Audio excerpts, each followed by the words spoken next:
Hello and welcome to another TLDR Brexit Explained video. If you asked me back in 2018 who the iconic cult hero of Brexit would be, my money would have been on Burko.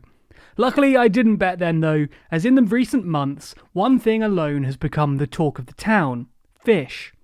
In the closing months of negotiations between the UK and EU, it became clear that fishing was one of the biggest issues on the table, with it seemingly holding up the entire deal in the last day or so. Anyway, as we explained in another video, an agreement was reached on fishing, so a deal finally appeared on Christmas Eve. However, not everyone was pleased, especially when it came to fish. So in this video, we'll look at that controversy and see if Johnson sold fishermen down the river. If you haven't already, consider subscribing to the channel to support us and get more Brexit breakdowns as the UK finally leaves the EU's orbit. If you're interested in Europe, then you can also check out the TLDR EU channel, or alternatively TLDR Global, our brand new channel. All of our other channels are linked in the description, so you can subscribe over there too. Before we talk about the controversy, you're going to need to know some context and what the deal actually says about fish and fishing. By the way, if you want to know more about what the deal says on a whole variety of important topics, then you can check out the video we made summarising the whole deal linked in the description.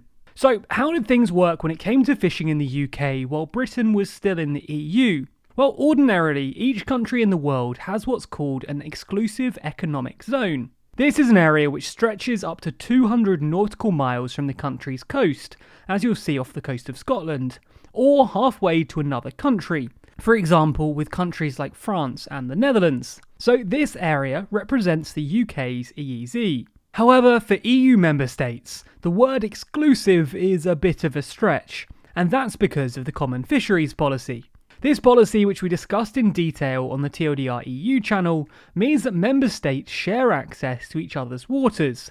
The exact amount each country is allowed to catch is negotiated annually, and from these, countries get their quotas of fish that they're allowed to catch in each other's waters. Because of these negotiations, there's a set amount of fish that can be caught in each country's EEZ. These limits are in place to prevent overfishing and the depletion of fish stocks. If we look at the UK's EEZ, British fishing boats have the right to catch about half of the total annual quota. The EU has the right to catch about a third, and the rest goes to Norway and the Faroe Islands. This goes both ways though, with the UK gaining access to other EU countries' waters in return, meaning that UK vessels land around 260,000 tonnes of fish from within their waters each year, while landing another 100,000 tonnes caught in other EU waters. So, despite being a coastal nation and literally surrounded by fishing opportunities, the UK's economy doesn't really rely on fish or fishing. 360,000 tonnes of fish isn't as much as it sounds like. Currently, around 0.02% of the UK's economic output was attributable to fishing, contributing about £437 million to the UK's economy each year, vastly less than areas where the UK really excels, like financial services. Some would argue though that this lack of fishing is the EU's fault in itself. They'd argue that before the Common Fisheries Policy and the EU, the British fishing industry thrived, and that the limitations and quotas put in place by the EU destroyed British fishing. While the CFP is far from perfect, this is a pretty oversimplified take, blaming myriad issues just on the EU. Much of the destruction of the UK's fishing industry actually comes from the 3 cod wars with Iceland, which, rather ironically, resulted in Iceland successfully blocking British ships from catching cod within their waters. The other major issue is an entirely Westminster one. While at annual summits, all of the involved nations agree quotas for each country, the UK government decides which businesses get these quotas. And under the governments of Westminster, we've seen the concentration of power from independent fishing boats in quaint villages to multi-million-pound companies, with 3 Scottish companies controlling most of the Scottish whitefish catch. Or, even more remarkably, the one Dutch company, who has the right to catch about a quarter of the UK's entire fishing quota. So it seems that while there are definitely issues with the CFP, the collapse of British fishing can also be attributed to other problems much closer to home.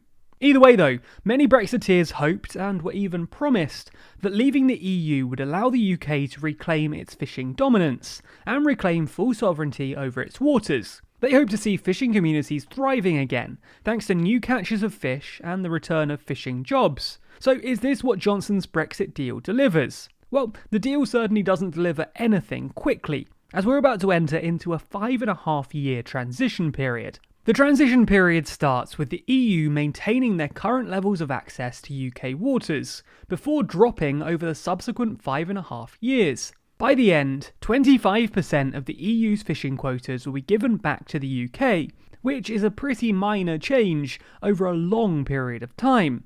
This isn't going to be a linear change though, with the EU's quota dropping by 15% in the first year and then 2.5% in subsequent years. For example, if we take the North Sea cod in the UK's EEZ, the EU is currently allocated a 47% share, with the UK taking the other 53%. By the end of the transition period in 2026, the EU will be given a 43% share, so not a major difference. After the transition period's over, the UK and EU will meet on an annual basis to re-evaluate the quotas and how they're attributed, allowing both sides to adjust how much fishing the other can do in their waters. From 2026, the UK could completely revoke the EU's access to their waters. However, according to the deal, such radical action from the UK would allow the EU to strike back. So the EU could place huge tariffs on UK fish exported to the EU in retaliation. So while the UK could reclaim full access to their waters, allowing them to land more fish, they would then likely have issues actually selling fish to their neighbours. Anyway, Barry Dees, chief executive of the National Federation of Fishermen's Organisations, isn't happy with this agreement at all, with him saying that the deal only granted the UK a fraction of what we have a right to under international law, saying that fishing had been sacrificed to other national objectives. Looking at this map, you can see which ports currently land the most in the UK, and it's notable that Scottish ports actually land a huge proportion of the UK's total catch. The size of the bubbles represents the size of the catch. So Scotland is also home to Peterhead, the largest port for UK fishing boats by some margin. So importantly then, what does Scotland's First Minister Nicola Sturgeon think of the deal? Well, she's already come out to reject it, saying that it was a bad deal for fishing, going on to say that the extent of these broken promises will become apparent to all very soon. People in Scotland voted overwhelmingly to remain in the EU, but their views have been ignored. This is a far harder Brexit than could have been imagined when the EU referendum took place, damaging and disrupting this nation's economy and society at the worst possible time. Now, I don't want to come across as condescending or downplay the importance of fishing to coastal communities, but ultimately this probably isn't the best metric of economic success. Even the best deal in the world isn't necessarily going to see coastal communities return to some golden age of fish. Ultimately, the UK's economy has moved on, and in many ways so have the towns that used to rely on fishing. This is certainly sad, and I totally get the emotional pull of wanting to see fishing villages full of life once again. But maybe this so-called sacrifice is the right decision to protect the modern British economy, and it's a chip worth playing to get the deal that Britain wants. Because while the UK did want to force a good deal when it came to fishing rights and access, it was far from the most important thing when it came to a deal, even for those who care about fishing. That's because even if the UK was granted 100% access to their waters, they'd still need trading partners who wanted to buy them. Currently, the UK sells about half of their annual catch to the EU, or around 75% of all exported fish. So the deal needed to protect both Britain's share of fishing stocks, but also maintain good trading relationships with the EU, so that they have someone to actually sell the fish to. The Brexiteer storybook vision of bustling fishing villages isn't quite so nice when it's also full of unsold rotting fish. Britain could definitely sell their seafood elsewhere. Other countries would likely still buy it, but when it comes to fresh goods like this, it's cheapest and easiest to sell it to neighbouring countries, rather than having to pay to refrigerate its transport around the world.